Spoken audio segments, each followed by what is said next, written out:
E aí pessoal, sobe na nave. Bom, dando continuidade aqui ao nosso conteúdo, eu tô aqui abordando sobre mudança de base, apesar de ter um vídeo já gravado aí falando sobre. Eu decidi fazer esse vídeo para mostrar uma forma menos flexível, mais flexível, aliás, mais flexível de a gente pensar sobre essa mudança de base, sem necessariamente a gente ter que recorrer a esses teoremas pré-estruturados e de vez em quando, apesar de a gente saber demonstrar ali, a gente às vezes não entender a mecânica que a gente ficar, aliás, muito rígido naquela mecânica e não entender que a gente pode possibilitar, se a gente ter um branco durante a prova, por exemplo, para querer montar essa matriz de mudança de base, como é o procedimento, aí pode simplesmente resolver por sistemas lineares barra determinantes. Porque é exatamente isso que é escrever uma combinação linear, né? Bora lá. Então, eu vou mostrar os métodos aqui distintos de fazer uma matriz de mudança de base que eu conheço, é claro que pode existir outros, porque a matemática é diversa, né? E que algum desses métodos você vai sempre lembrar, e um deles, é simples, é fazer um sistema, resolver um sistema. Então, bora lá. Primeira coisa, sejam E e F bases tais que, primeiro, E aqui é uma sequência de vetores e F é uma sequência de vetores. Ele fala no enunciado que isso é base. O que significa ser uma base? Uma sequência ser uma base significa dizer que essa sequência de vetores obedecem duas regras. A primeira delas é que esses vetores são linearmente dependentes. E, por consequência, eles geram espaço vetorial. Esses vetores geram espaço vetorial, certo? Por causa disso. Claro que essa parte de gerar espaço vetorial você entende melhor em álgebra linear, então não é o tema. Então vamos focar primeiro nesse negócio de ser linearmente dependente. Os vetores seriam linearmente dependentes e a gente viu que decorre da definição a seguinte coisa. Se eu tenho um único vetor, sendo essa sequência, ou seja, um vetor único, sem ser um vetor E1, E2, e sim só o vetor E1 ali, eu sei que esse vetor, por definição, ele é linearmente independente se ele for diferente de um vetor nulo. E é linearmente dependente se ele for um vetor nulo. Certo? Certo. Isso tudo decorrendo da definição. Eu sei mais o que? Eu sei que se o vetor, se eu tenho uma sequência de dois vetores, um vetor ser linearmente dependente, quer dizer que ele é paralelo ao outro, certo? E se não for paralelo, logo linearmente dependente. Uma sequência de três vetores, aí eu vou pular, dar um skip aqui, e a sequência de 4. Se a gente tiver uma sequência n maior ou igual a 4 vetores, já é automaticamente linearmente dependente. Porque qualquer quarto vetor pode ser escrito como combinação linear desses outros três, já que o espaço vetorial máximo de dimensões que a gente trabalha é espaço vetorial V3, ou seja, dos reais R3, tridimensional. A gente não trabalha com a quarta dimensão, tá? A gente não trabalha com Rn, a gente trabalha com R3 como máximo. Quando a gente trabalha aqui esse quesito de geometria analítica com os vetores. Então, qualquer quarto vetor para criar uma nova dimensão é trivial. A gente não faz. E agora para n maior ou igual a 3, que é o nosso caso aqui, por exemplo. Para n maior ou igual a 3, decorre da definição que para essa sequência ser linearmente dependente, eles teriam que ser paralelos a um mesmo plano ao mesmo tempo. Caso não, eles não são. E a gente viu que depois disso a gente vai destrinchando a definição, vai fazendo algumas ferramentas, e a gente chega ao quê? Que a gente chega a vários teoremas, né, sobre esses vetores. Bom, e o que seria constituir base, né? Que nos facilita calcular se é linearmente dependente ou linearmente independente, certo? Depois dessa recapitulação aqui do que seria base, bora continuar a questão. Aí ele nos dá o vetor F1 exprimido em função do vetor E1 e E2, ou seja, em função, ele nos dá um dos vetores de F em função dos vetores em uma outra base. E, mesma coisa, F2 e F3. Ele nos dá um vetor U genérico, ou seja, esse vetor U está escrito aqui em função do vetor E, né? Tá aqui em função do vetor E. E for para calcular as coordenadas de U na base F. Ou seja, o que é calcular as coordenadas de U na base F? É eu pegar esse vetor U e no lugar desses vetores G1, eu colocar em função dos vetores F. Certo? Primeira coisa, se a gente for pensar, a primeira forma de resolver isso é de uma forma pré-estruturada pelos teoremas. A segunda forma é basicamente o quê? O que eu quero, gente? Eu quero escrever esse vetor U e que apareça o vetor F1, F2 e F3, unicamente. Então, por isso, eu já não posso fazer o quê? Observe que na equação que ele nos dá, ele tem um vetor F1 em função de E1 e E2. Se eu colocar, eu somar E2 e substituir E1 aqui, observe que ainda vai ficar com E2 ali. Mesma coisa se eu fizer com F2 e F3, porque eles estão em função de dois vetores. Ou seja, é como se você estivesse pensando que F é uma função. F é uma função como se fosse uma função vetorial, em que está em função de E1 e E2 ao mesmo tempo. É como se fosse uma função de duas variáveis. Ou seja, não dá para eu isolar necessariamente F, isolar, aliás, E1 unicamente em função de F. Então, geralmente isso a gente resolve a seguinte coisa. Basta que eu monte um sistema linear, essa é a ideia. Eu vou montar um sistema linear. Aí eu vou colocar a primeira das equações. Vetor F1 é igual ao vetor E1 menos 3 vetor E2 mais 0, que é um escalar qualquer, vetor E3 que vai nos resultar em 0. É a mesma equação daqui de cima. Vou fazer isso para os vetores F2 e para o vetor E3, certo? Observe que teremos exatamente esse sistema daqui. Primeira equação, segunda equação, terceira equação. Observe que ao resolver esse sistema linear, podemos isolar E1 em função dos vetores F1, F2 e F3, que é exatamente o que a gente quer, para que a gente substitua aqui e a gente consiga o vetor U em função do vetor F. E por que a gente quer fazer esse em função? Tipo, eu ainda não peguei a ideia. Bora lá, gente. Aí você tem que... Por isso que eu tinha falado sobre a recapitulação de base. O que significa uma base? No espaço, nosso máximo plano cartesiano que nós podemos montar é qual? É um tridimensional, ou seja, é o espaço vetorial V3, tridimensional. Então isso significa dizer que, bora dizer que aqui é o eixo x, y, z. Aqui é onde fica o vetor E1, o vetor E2 e o vetor E3. Então observe que cada um desses vetores, o que é um vetor? A gente sabe que um vetor é um representante de classe de equivalência. Ou, melhor ainda, de forma mais simples, um vetor nada mais é do que um ente matemático que tem que constituir direção, módulo e sentido. Primeira coisa, eu posso ter alguma coisa que tem sentido e módulo e não tenha direção e seja vetor? Não. Então, observe que essas duas características específicas podem ser conferidas com escalares. Então, o que diferencia é o vetor ter direção. Então, eu posso ter vetores em uma mesma direção? Posso, mas a não ser que eles sejam paralelos. E o que significa um vetor, por definição, ser paralelo ao outro? Significa que esse outro vetor que eu tenha em mesma direção, vetor U genérico, ele possa ser nada mais é do que como um vetor seria um representante de classe de equivalência, que seria um segmento orientado. Bora voltar para essa ideia de segmento orientado. Nada mais seria do que eu pegar um segmento orientado do mesmo tamanho dele e esse outro tamanho, e esse outro vetor, esse outro segmento orientado, ele pode ter um tamanho maior, um tamanho menor ou um tamanho zerado a ele. Então, nada mais é do que um lambda multiplicado por esse vetor E1. Isso significa dizer que eles são paralelos, têm a mesma direção. Então, agora, observe a seguinte coisa, beleza. Então, eu posso dizer que nessas três direções, qualquer vetor que eu crie, ele vai estar em função desses outros três, e uma combinação desses outros três? Sim. Ou seja, eu posso criar qualquer vetor na mesma direção desse, qualquer vetor na direção desse e na direção desse, ou seja, na direção de E1, E2 e E3. E esse é o máximo de direções que eu posso assumir. Eu não posso criar um outro eixo aqui, entende, pessoal? Porque o máximo que ele suporta são 3.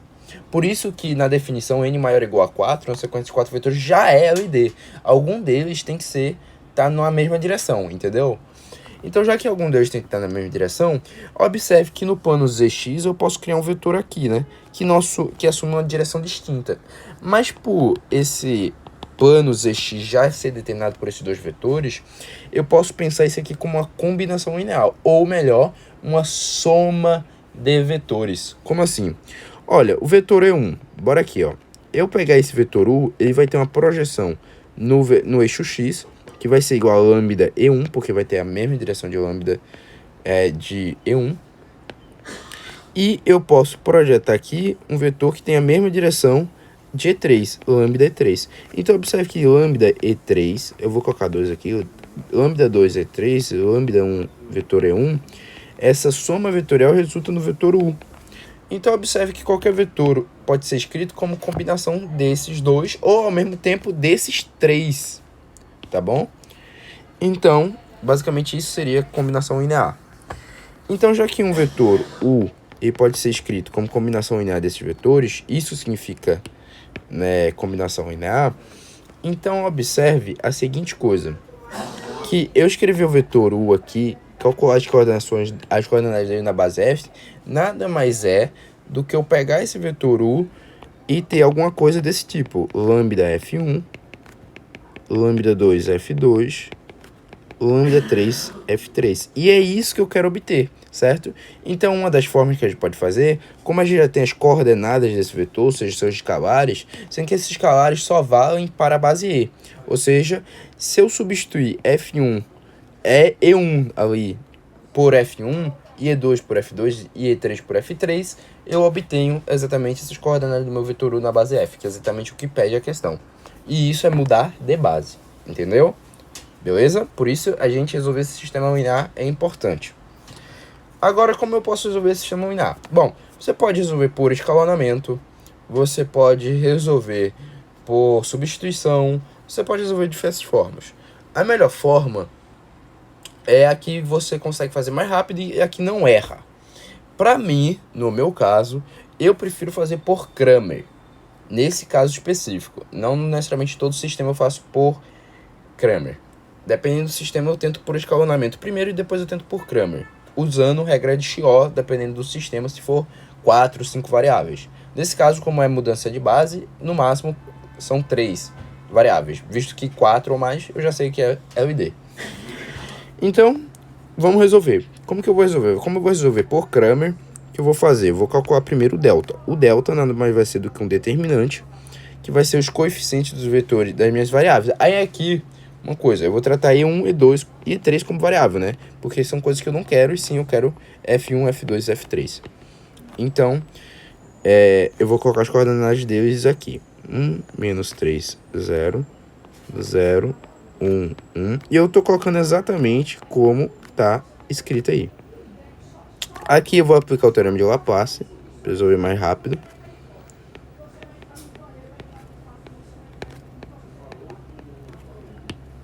Aí aqui eu vou trocar o sinal e vou deixar menor elemento.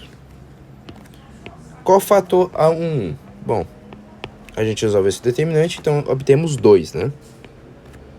Mais 3 vezes o elemento M1, 2.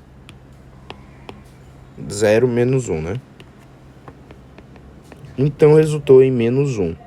Esse aqui é o meu delta inicial. E agora eu vou fazer o meu delta E1, que seria para minha primeira variável, né? Então esse delta E1 vai ser o quê? Eu substituir no lugar dos coeficientes do vetor E1, eu substituo F1, F2, F3. F1, F2, F3. E por que F1, F2, F3? Porque aí eu consigo criar esse sistema, né, que eu quero. De forma bem simples. Então, vetor F1 vezes cofator A1 menos 3 vezes cofator A1, 2. Aí é a mesma coisa, né? O menor é que eu consigo trocar o sinal e deixar só o menor elemento. Cofator A1. Aí vai ficar 0 menos mais 2, né? 2F1. Mais 3M1, 2. Como 3M1, 2 é isso daqui, né? Fica 0 menos F3. Então, menos 3F3. Agora eu já tenho, então, quem é o vetor E1. Por regra de Cramer, o vetor E1 nada mais é do que eu pegar delta E1 e dividir por delta, que vai nos dar exatamente 3F3 menos 2F1. Certo? Vamos ver aqui, eu vou fazer uma recapitulação rápida para ver se está certo. 0 mais 2, 0 menos F3, aí menos F3 positivo, menos do sinal, menos 3F3, tá certo. Agora eu vou calcular o delta E2 e o E3 vai sair automaticamente, instintivamente, porque se eu substituir aqui em alguma do sistema vai sair.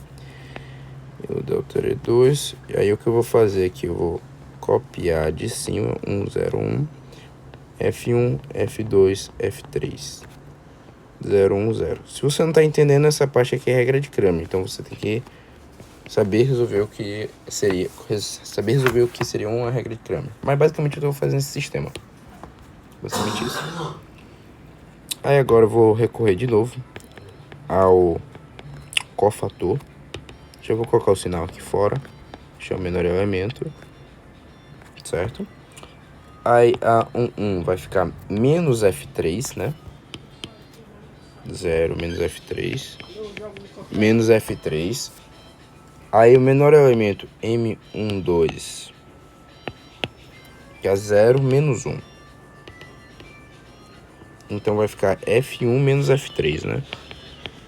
Creio que seja isso que eu coloquei. Aí menos F1 menos F3. Aí vai ficar delta E2 sobre delta. E como eu vou inverter o sinal, vai ficar F3 menos F1. Pronto. E o vetor E3 vai ser o quê? Aí vai calcular aqui. O vetor E3 vai ser F2. Aí eu estou substituindo ali na segunda equação. Menos E1, que é 3F3 menos 2F1. Eu vou dispensar o uso da faixinha ali, por enquanto, só para resolver isso aqui logo. Aí F2 menos I1 menos E2, ou seja, mais F1 menos F3. Isso vai dar F2, aí menos 3F3, mais 2F1, mais F1 menos F3. Tem algum F2? Não tem F2. F2 menos 3F3. Agora é isso que eu quero prestar atenção, pessoal. Eu não sei se eu tô errando alguma coisa. Eu sempre, às vezes eu erro sinal. Aí F2 menos 4F3. Menos 4F3. 2F1, 3F1. Tenho quase certeza que... Eu me lembro que E3 não dava isso, tá? Quase certeza. Eu acho que eu errei alguma conta, tá, pessoal? Geralmente eu sempre tenho uma dessa de errar sinal, entende? Quando eu tô querendo fazer um pouquinho mais rápido.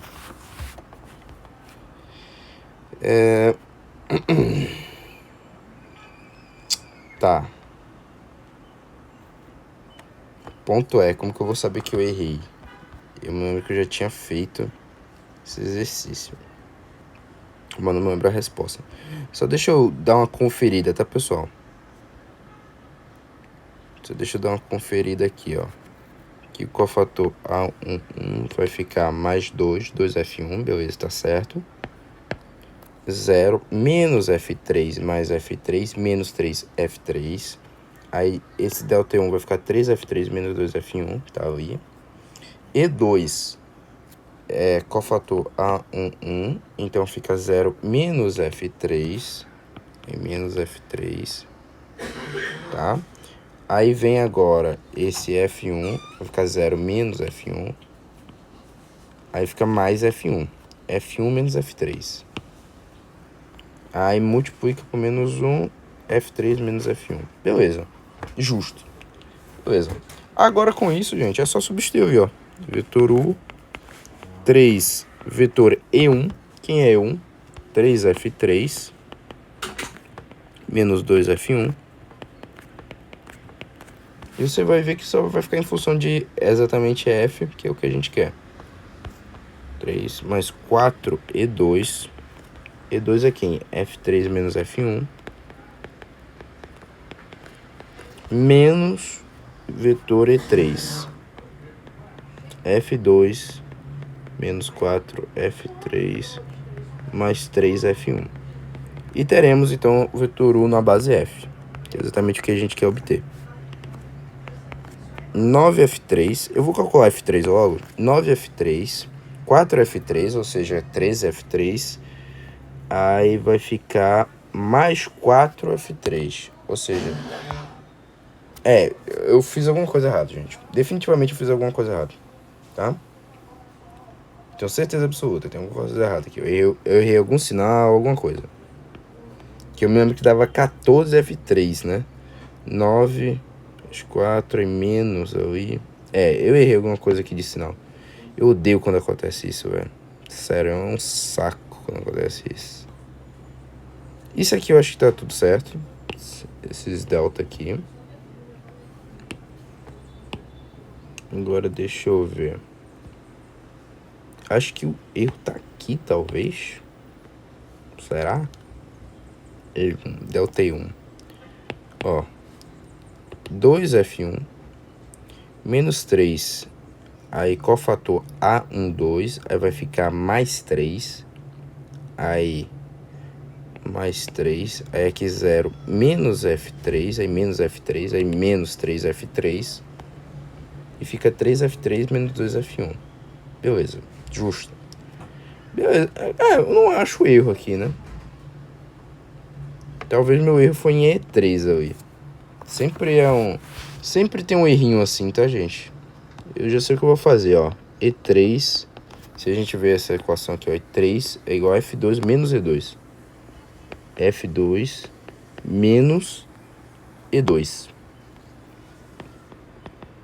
Pronto. Sabia que tinha erro, gente. Aqui, ó. Aí vai ficar como? F2 menos F3 mais F1. Pronto, gente. Agora tá certo. Sabia que tinha um erro. Agora o vetor U vai ficar 3. No caso eu substituí aqui, né? Eu tinha viajado aqui, eu acho. Eu coloquei esse E1, não foi? Mas é 0 E1. Eu notei agora. Eu tô falando, gente. É sempre besteirinha. Aí 3F3. Ou seja, eu teria terminado a questão, né? Se eu não tivesse cego. Esse método eu prefiro porque dá menos erro. Pelo menos na minha cabeça. Porque geralmente eles não colocam coisas de números inteiros. Geralmente cai muito número fracionário quando você está escalonando ou fazendo outra coisa do tipo. Esse método, usando a regra de Chió, fica mais rápido, dependendo do número de variáveis que você tenha. Então eu prefiro ele, tá?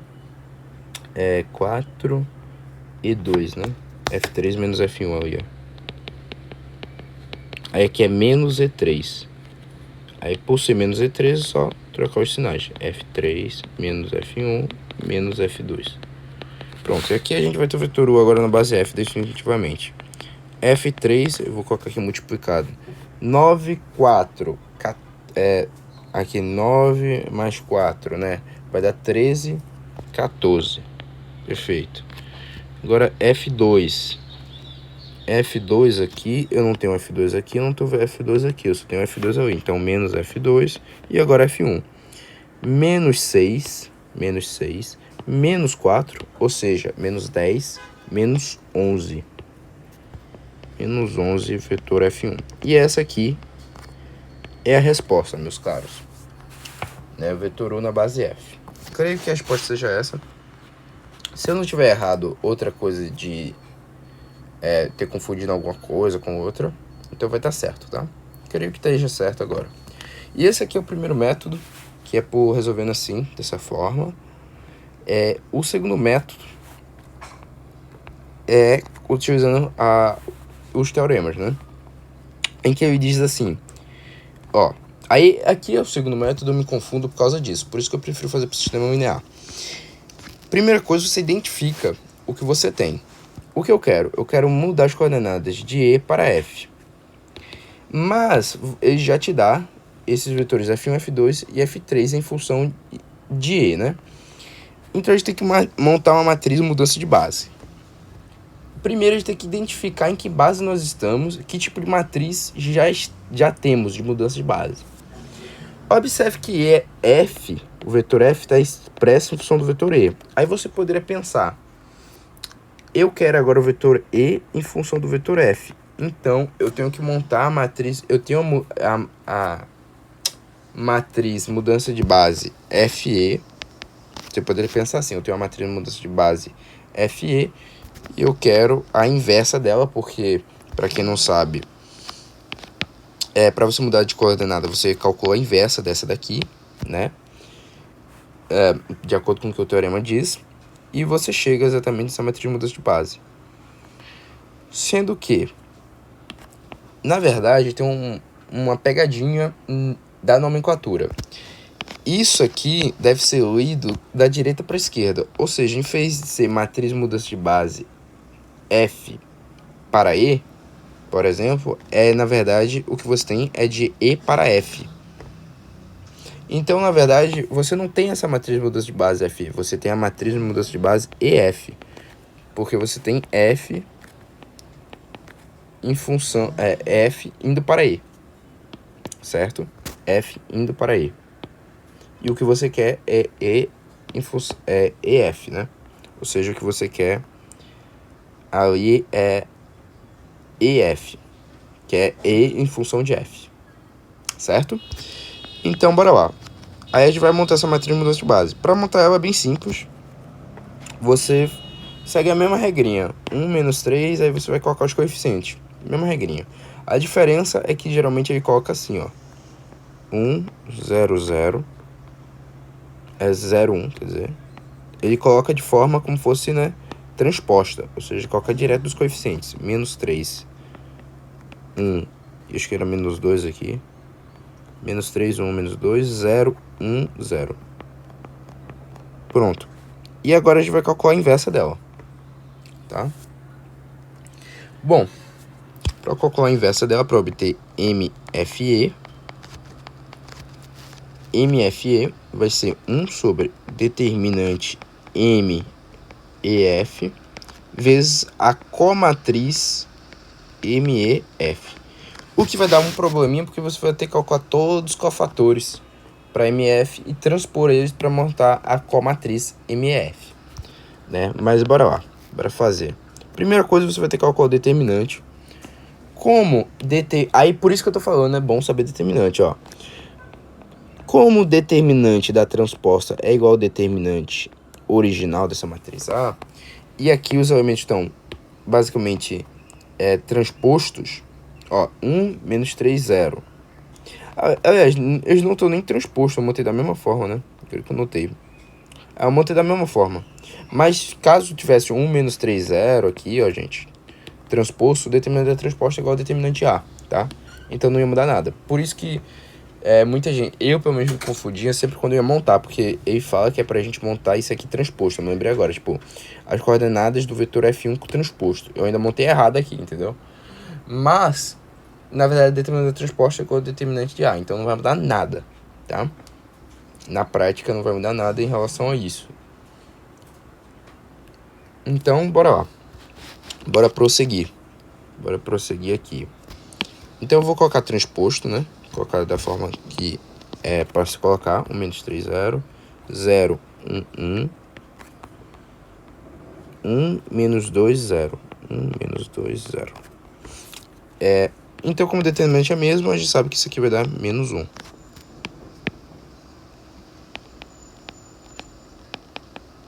E bora agora calcular essa comatriz.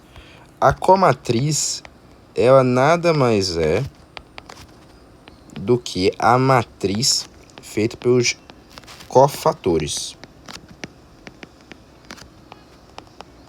Basicamente seria isso.